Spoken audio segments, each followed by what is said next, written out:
अब ये क्वेश्चन देखो, क्वेश्चन नंबर 5 ये 2014 में पूछा हुआ है, लेकिन क्वेश्चन जो पूछा था तो उसमें क्या किया था पता है? क्या किया था उसने? बस यहाँ पे जो ये डायमीटर दिया हुआ है ना, एल सेंटीमीटर, ये डायमीटर नहीं दिया हुआ था, ठीक है? डायमीटर यहाँ पे नहीं दिया हुआ था, बस चेंज क्या कर दिया था, ये डायमीटर एल दिया हुआ था ना, यहाँ पे डायमीटर ऑफ द हेमिस्फीयर ये नहीं दिया हुआ था, और ये दिया हुआ था the hemispherical depression is cut out from the face of cubical block, ठीक है? Of rate of edge 7 centimetre, यहाँ पे ऐड कर दिया था एक्स्ट्रा, ठीक है? मतलब कि एक क्यूबॉइड था, क्यूब था ना, ये क्यूबिकल ब्लॉक था ना, क्यूबिकल 3D में कहा गया क्यूब, ये रहा, ऐसा क्यूबिकल ब्लॉक है, दिखा कुछ? समझ में आ रहा है? ऐसा क्यूबिकल ब्लॉक था, ध्यान से देखो, बस आसान नहीं है, क्यूबिकल ब्लॉक था, इसमें बोला गया था क्यूबिकल ब्लॉक डिप्रेशन, और इसका साइड जो है ना, एज, यही एज है ना, ये गिवन था बस कितना, 7 सेंटीमीटर, गॉट इट? और क्या था ये, 7 सेंटीमीटर, ये पूरा 7 सेंटीमीटर ही होगा ना, क्यूब है तो क्यूबिकल बॉक्स है ना, ये बॉक्स है ना, ब्लॉक है, सॉरी क्यूबिकल ब्लॉक है। क्वेश्चन नंबर ये 5 है, ठीक? एनसीईआरटी में अलग दिया हुआ है, इस पे डिपेंडेंट जो क्वेश्चन पूछा हुआ है ना, वह उसके बेसिस से बता रहा हूँ, गॉट इट? और इसमें बोल दिया है हेमिस्फेरिकल क्या कर दिया गया है, डिप्रेशन, मतलब यहाँ से गड्ढा कर दिया गया ऐसे हेमिस्फेरिकल। रुक जाओ, इसको चेंज करूँ क्या कलर, तो अच्छा लगेगा थोड़ा सा, ऐसे पता भी तो चलेगा ना, ऐसे ये हेमिस्फेरिकल जो है अंदर से क्या कर दिया यहाँ पे, ऐसे उसमें गड्ढा कर दिया है ब्लॉक में, गॉट इट? और तो बताओ, हेमिस्फेरिकल कर दिया, तो यहाँ से जो इसको मैच करेंगे तो ये क्या हो गया, हेमिस्फीयर का डायमीटर हो गया नहीं, ये डायमीटर हुआ कि नहीं हुआ? क्वेश्चन में बोल भी दिया है ऐसे, the diameter of the hemisphere, मतलब diameter of hemisphere is equal to edge of the cube, क्या है, एज ऑफ द क्यूब, और क्यूब का एज क्या है, 7 सेंटीमीटर, हेमिस्फीयर का डायमीटर का इक्वल है, तो बताइए यहाँ से यहाँ तक क्या हो जाएगा, हेमिस्फीयर का रेडियस होगा ना ये, तो हेमिस्फीयर का डायमीटर अगर ये डी है, ये किसके इक्वल हो गया, 7 सेंटीमीटर के इक्वल हो गया, यही तो रेडियस क्या हो जाएगा इसका, हाफ, रेडियस क्या हो जाएगा, 7,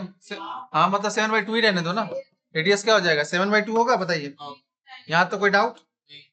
समझ में आया ये? उसके बाद आगे क्या पूछ रहा है, डिटरमाइन, क्वेश्चन में भी वही पूछा था, डिटरमाइन या फाइंड, कुछ भी बोल सकता है, surface area of the remaining solid, मतलब इसमें तो ये गड्ढा कर दिया, तो ये बच गया ना कुछ इधर का सरफेस, तो ये जो बच गया है उसका सरफेस एरिया बताना है, बताइए कैसे बताएंगे? तो सबसे पहले तो ये ब्लॉक का एरिया क्या होगा, सो निकालेंगे, ठीक है? तो इसका एरिया क्या होता है बताइए? अच्छा, ये ब्लॉक का, क्यूबिकल ब्लॉक का 2πr होता है एरिया, क्या होता है,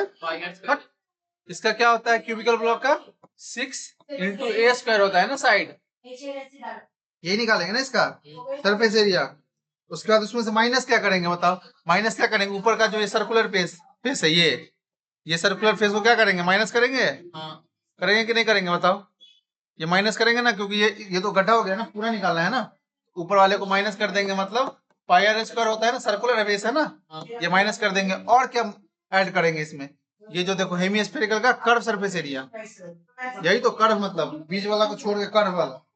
जैसे कर्व सरफेस एरिया ऐड इसमें करेंगे, कर्व सरफेस एरिया किसका ऐड करेंगे, हेमिस्फीयर का, हेमिस्फीयर का कर्व सरफेस एरिया क्या होता है,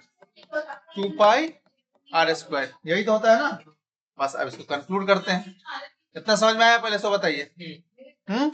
समझ में आया कि नहीं आया? एज कितना दिया हुआ है कि भाई, एज मतलब साइड कितना दिया हुआ है, 7 सेंटीमीटर दिया हुआ है, तो क्या निकालना है, टोटल सरफेस एरिया निकालना है, तो बताइए क्या होगा, टोटल सरफेस, इसको ऐसे लिख दूं, ऐसे सरफेस एरिया ऑफ रिमेनिंग, ये भी लिखो, remaining solid of remaining solid is equal to क्या हो जाएगा, बताइए क्या होगा, इसका टोटल सरफेस एरिया होगा क्यूबिकल ब्लॉक का,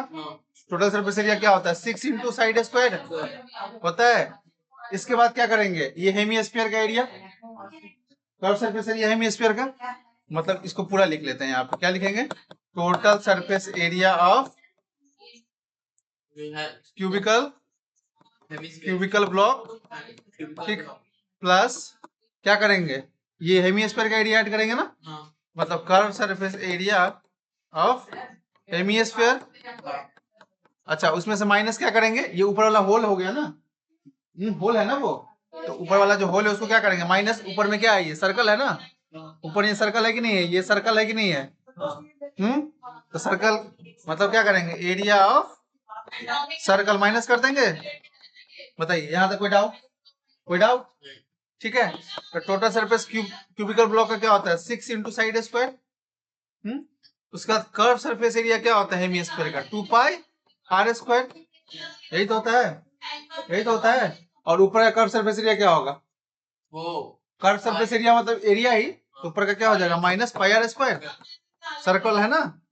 तो अब क्या करेंगे 2 पाई आर स्क्वायर में से पाई आर स्क्वायर माइनस हो जाएगा, तो क्या बच जाएगा 6 plus 2 plus pi R square बच जाएगा बस। यहाँ पाई आर स्क्वायर 2 है, ये पाई आर स्क्वायर 1 है, 2 में से 1 चला जाएगा तो 1 पाई आर स्क्वायर बच जाएगा। अब क्या करेंगे, बस वैल्यू सब्स्टिट्यूट कर दो, एच का वैल्यू कितना दिया है 7, 7 का स्क्वायर हो जाएगा ये, यहाँ तो कोई डाउट नहीं। पाई का वैल्यू क्या रखेंगे 22/7 इंटू 7/2, रेडियस कितना है 7/2 इंटू 7/2, यही होगा। बस इसको सॉल्व करना है, 7 से 7 गया, 2 से इसको कट करेंगे तो 11 टाइम्स में, और कोई कट होगा क्या, नहीं होगा। अब मल्टीप्लाई कीजिए, वैल्यू निकालिए, 7 सबको मल्टीप्लाई कीजिएगा तो कितना होगा 7 7 जा 49, 49 6 जा 294, ठीक है, प्लस यहाँ कितना बच गया 77 अपॉन 2, कितना हो जाएगा ये 38.5 हो जाएगा ये, 294 प्लस 38.5। अब ये दोनों को ऐड कर देंगे, कितना हो जाएगा ऐड करेंगे तो 332.5 सेंटीमीटर स्क्वायर, यही हो जाएगा इस रिमेनिंग पार्ट का एरिया, यही क्या हो जाएगा रिमेनिंग पार्ट का एरिया। समझ में आया कुछ, आया कि नहीं आया, इसमें 3 चीजें निकालनी थी ना, हाँ तो कर्व सरफेस एक टोटल 3 चीज नहीं निकालनी थी, जो बच गया है ना, जैसे ये डिक कर दिया ना, क्वेश्चन में क्या बोल रहा था, ये बोल रहा है ना क्वेश्चन में हेमिस्फेरिकल डिप्रेशन यहाँ पे कर दिया है, मतलब इसमें डिक कर दिया, हेमिस्फेरिकल को निकाल दिया है, ठीक है ऐसा, तो ये निकाल दिया तो इसको हटाना तो पड़ेगा ना, उसको छोड़ के, ये जो डिक किया है उसको छोड़ के बाकी रिमेनिंग जो पार्ट बच गया है उसका एरिया बोल रहा है निकालने के लिए। तो रिमेनिंग पार्ट में क्या बच गया, ये क्यूबिकल ब्लॉक, उसका एरिया क्या होता है 6a स्क्वायर, और ये जो डिक किया होगा उसमें तो ऐसा ऐसा होल रहा होगा ना, ऐसा होल रहा होगा, तो इसका एरिया ये क्या है कर्व सरफेस एरिया किसका हेमिस्फीयर का, वो क्या होता है 2 पाई आर स्क्वायर, और ऊपर में क्या है वो तो खाली हो गया ना सर्कुलर फेस, ऊपर से ये सर्कुलर फेस क्या हो गया खाली हो गया कि नहीं हो गया, ये सर्कुलर फेस खाली हो गया कि नहीं हो गया, तो ये तो हटाना पड़ेगा ना एक्स्ट्रा, तभी तो रिमेनिंग का निकलेगा। इसको हटाने के लिए minus pi R square circular है, बस उसके बाद वैल्यू सब्स्टिट्यूट करना है, इसका वैल्यू निकल जाएगा, ये आंसर आ गया। आया समझ में, दैट्स ऑल। इंपॉर्टेंट है ये क्वेश्चन इसमें, ठीक है। एनसीईआरटी में अगर मान लो एनसीईआरटी में यहाँ पे एल दिया हुआ था, एनसीईआरटी में यहाँ पे क्या दिया हुआ था डायमीटर एल दिया हुआ था जो कि हेमिस्फीयर का इक्वल है, तो डायमीटर जो है एल दिया हुआ है, मतलब यहाँ पे क्या हो जाता है एल इज इक्वल टू 7/2 हो जाता, मतलब यहाँ पे 7 जो दिया उसके जगह पे क्या हो जाता है एल हो जाता, तो रेडियस क्या होता है L/2 आता है, उसके बाद यहाँ पे L/2 वैल्यू पुट करना पड़ता है रेडियस की टाइप जगह पे, और साइड की जगह पे क्या यहाँ देना पड़ता है एज कितना हो गया एल तो हो गया ना, 7 की जगह पे एल देना पड़ता है, बस यहाँ पे क्या देना पड़ता है 7 जो दिए है यहाँ पे वहां पे एल देना पड़ता है, उसका सॉल्व कर देते। समझ में आया कि नहीं आया, दैट्स ऑल। चलिए सॉल्व कीजिए।